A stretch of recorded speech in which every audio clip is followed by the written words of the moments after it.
श्री कृष्ण भक्त कर्माबाई की कहानी। राजस्थान के नागौर जिले के ग्राम कालवा में एक जाट किसान जीवन राम डूडी के घर 1615 में एक कन्या का जन्म हुआ। कन्या का जन्म होने पर पिता जीवन राम डूडी को अत्यंत खुशी हुई।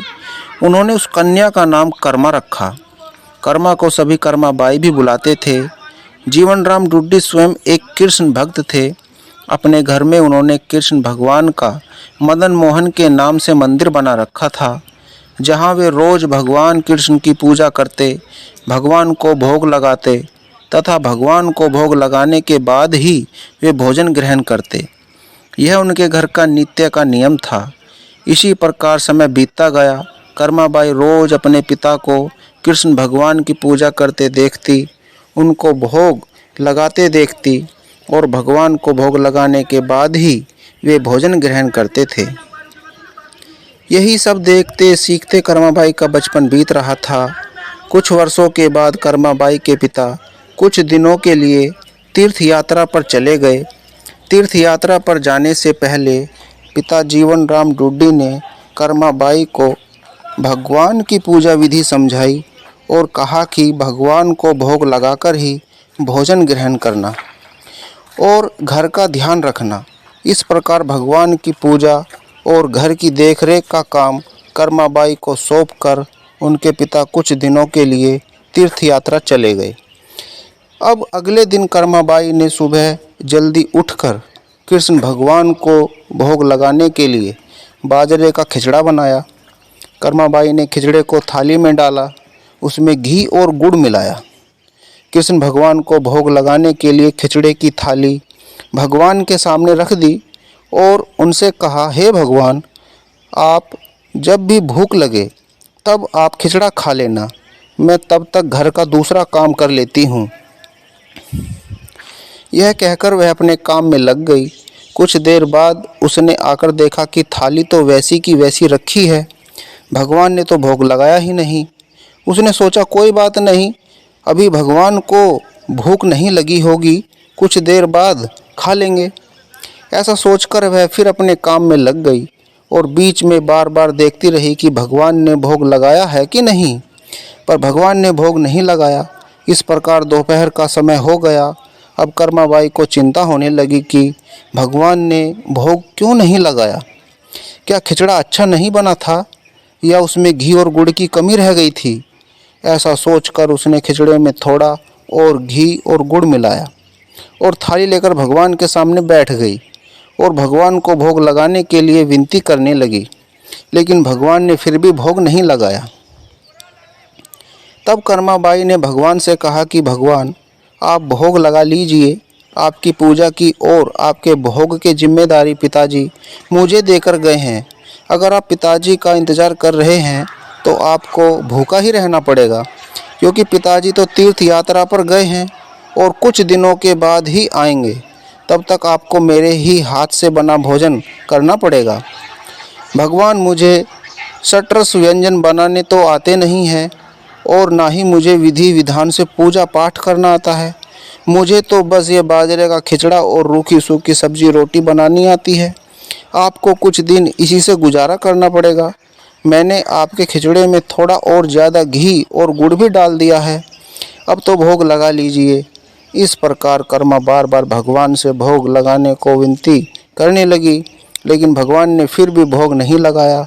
तब कर्माबाई ने भगवान से कहा, भगवान, जब तक आप भोग नहीं लगाएंगे तब तक मैं भी नहीं खाऊंगी, आपके साथ साथ मैं भी भूखी रहूंगी। ऐसा कहकर वह भगवान से नाराज होकर बैठ गई। दोपहर बीत गया, शाम होने को आई, लेकिन भगवान की तरह कर्माबाई ने भी कुछ नहीं खाया। आखिरकार कर्मा की जिद देखकर भगवान की मूर्ति से आवाज़ आई, अरे कर्मा, तुमने पर्दा तो किया ही नहीं, मैं ऐसे कैसे भोग लगाऊंगा। यह सुनकर कर्माबाई ने अपनी ओढ़नी का पर्दा किया और उसी की छाया में भगवान श्री कृष्ण ने बाजरे के खिचड़े का भोग लगाया और पूरी थाली खाली हो गई।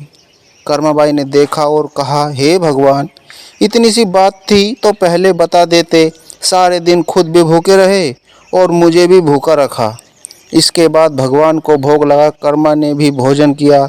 इस प्रकार यह कर्माबाई का नित्य का नियम बन गया। कर्मा रोज सुबह जल्दी उठकर सबसे पहले भगवान के लिए भोग बनती और भोग की थाली भगवान के सामने रखकर पर्दा लगाकर बैठ जाती और कुछ देर में देखती तो थाली पूरी खाली हो जाती। यह देखकर कर्मा बहुत खुश हो जाती और अपने दूसरे कामों में लग जाती। कर्माबाई का यह भाव था कि भगवान को सुबह जल्दी ही भूख लग जाती है, इसलिए वह सुबह सवेरे जल्दी उठकर किसी विधि विधान में पड़े बिना सबसे पहले भगवान के लिए भोजन बनाती और बड़े प्रेम से भगवान को भोजन खिलाती और भगवान को भोजन खिलाने के बाद निश्चिंत होकर स्नान आदि करती और घर के दूसरे काम करती और यह क्रम लगातार चलता रहा। कुछ दिनों के बाद कर्माबाई के पिता तीर्थ यात्रा करके घर लौट आए।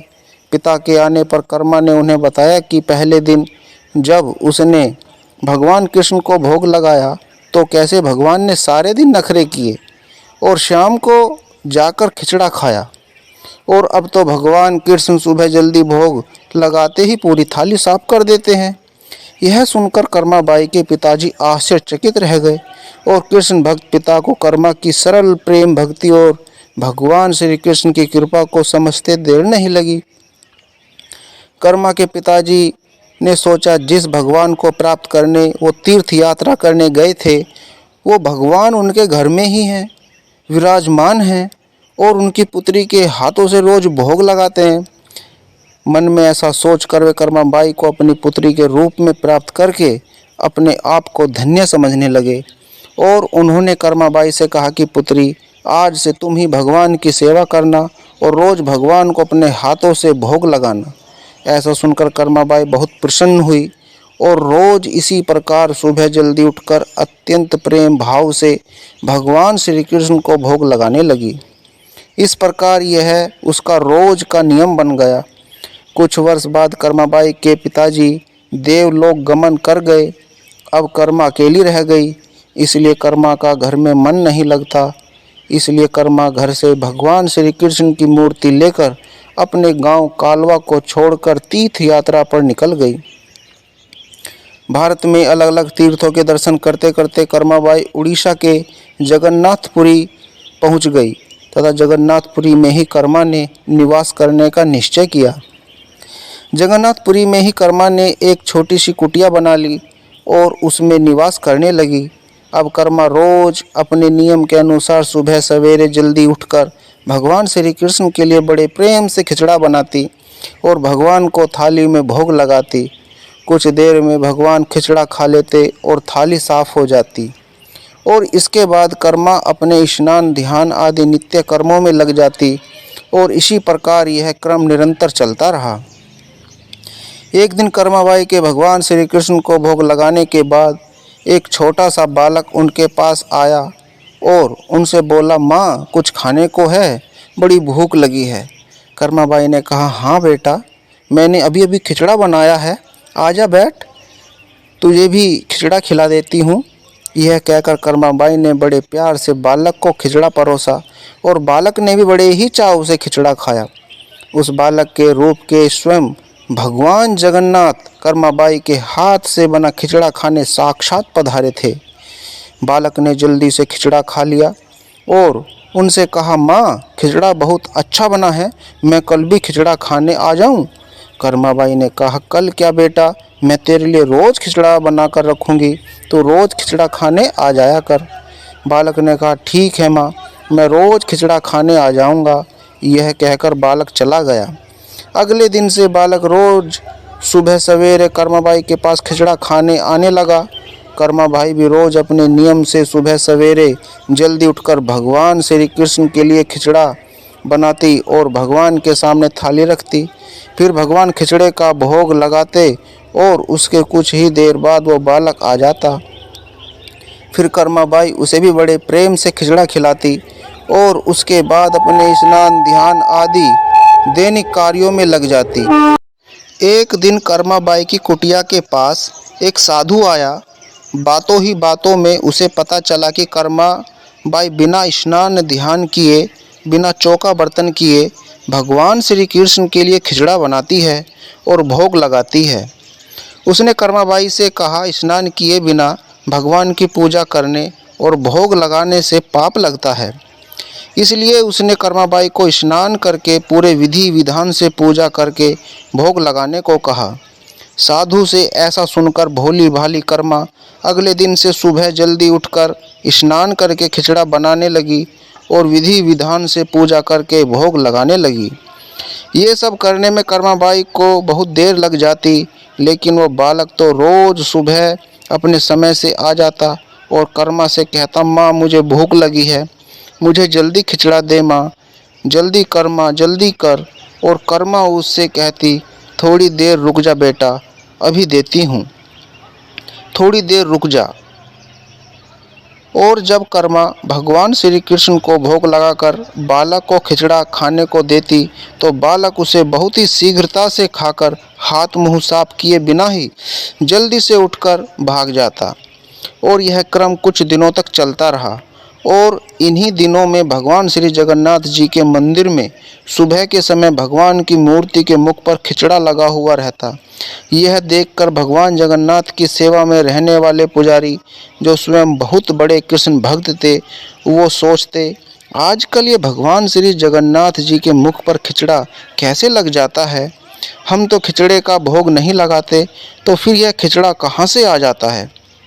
कुछ दिनों तक लगातार भगवान श्री जगन्नाथ जी के मुख पर खिचड़ा लगा देखने पर पुजारी इसे भगवान के लीला मानते हैं और समझ जाते हैं कि भगवान रोज कहीं से खिचड़ा खाकर आते हैं।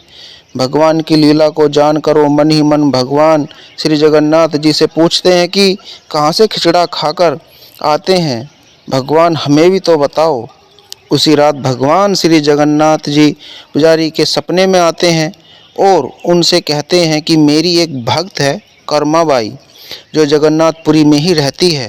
वो रोज़ सुबह सवेरे मेरे लिए बाजरे का खिचड़ा बनाती है और बड़े प्रेम से मुझे भोग लगाती है और मैं भी रोज़ सुबह जल्दी कर्माबाई के पास खिचड़ा खाने जाता हूँ। मुझे उसके हाथ का बना खिचड़ा बहुत पसंद है। परंतु कुछ दिन पहले कर्मा के पास एक साधु आया और उसे स्नान ध्यान करके विधि विधान से पूजा करके भोग लगाने को कह गया। इसलिए आजकल वो विधि विधान से पूजा करके भोग लगाती है और उसके बाद मुझे खिचड़ा खिलाती है। ये सब काम करने में उसे बहुत देर लग जाती है और मुझे खिचड़े का इंतज़ार करना पड़ता है और भूख का कष्ट भी सहन करना पड़ता है। और जब तक खिचड़ा खाता हूँ तब तक यहाँ मंदिर में भक्तगण आने लगते हैं। इसलिए आजकल मुझे खिचड़ा खाकर मुंह हाथ धोए बिना ही झूठे मुंह भागकर आना पड़ता है। भगवान श्री जगन्नाथ जी से यह जानकर पुजारी ने अगले दिन उस साधु की खोज कराई और उस साधु को बुलाकर उसे सारी बात बताई। पुजारी से यह सब जानकर वह साधु घबराया कर्माबाई के पास पहुंचा और उनसे कहा कि आप पहले की तरह ही सुबह जल्दी ही भगवान को खिचड़े का भोग लगाया करें। आपके लिए किसी नियम या विधि विधान से पूजा करने की कोई आवश्यकता नहीं है। साधु से यह सुनकर कर्माबाई अगले दिन से पहले की ही तरह भगवान को खिचड़े का भोग लगाती रही और उस बालक को भी बड़े प्रेम से खिचड़ा खिलाती रही। यह क्रम कई वर्षों तक चलता रहा और एक दिन कर्माबाई संसार चक्र को छोड़कर प्रभु के धाम चली गई। उस दिन जगन्नाथपुरी के मंदिर में भगवान श्री जगन्नाथ जी के श्री विग्रह के नयनों से अश्रु निकल रहे थे। यह देखकर मंदिर के सभी पुजारी और जगन्नाथपुरी के राजा भी मंदिर में उपस्थित हो गए और प्रभु से विनती करने लगे कि हे प्रभु, क्या हमसे कोई भूल या अपराध हुआ है जिसके कारण जगत के पालनहार की आंखों से आंसू निकल रहे हैं। उसी दिन रात में पुजारी और जगन्नाथपुरी के राजा के स्वप्न में भगवान श्री जगन्नाथ जी ने कहा कि आज माँ कर्माबाई इस लोक से विदा हो गई और मुझ में विलीन हो गई, परंतु अब मुझे रोज सुबह सवेरे बाजरे का खिचड़ा कौन खिलाएगा। अगले दिन जगन्नाथपुरी के राजा ने मंदिर के सभी पुजारियों और संतों से यह राय ली और यह आदेश जारी किया कि आज से भगवान श्री जगन्नाथ जी को सुबह सवेरे सबसे पहले माँ कर्माबाई के नाम से खिचड़े का भोग लगाया जाएगा, जिससे भगवान को माँ कर्माबाई की कमी कभी महसूस ना हो। इसलिए आज भी भगवान श्री जगन्नाथ जी के मंदिर में श्री जगन्नाथ जी के विग्रह को 56 भोग से पहले बाल रूप में खिचड़े का भोग लगाया जाता है और इसे बाल भोग कहा जाता है। सैकड़ों साल बाद भी यह प्रथा आज भी वैसी की वैसी चली आ रही है। तो दोस्तों, आशा करता हूँ कि कृष्ण भक्त कर्माबाई की यह कहानी आपको पसंद आई होगी।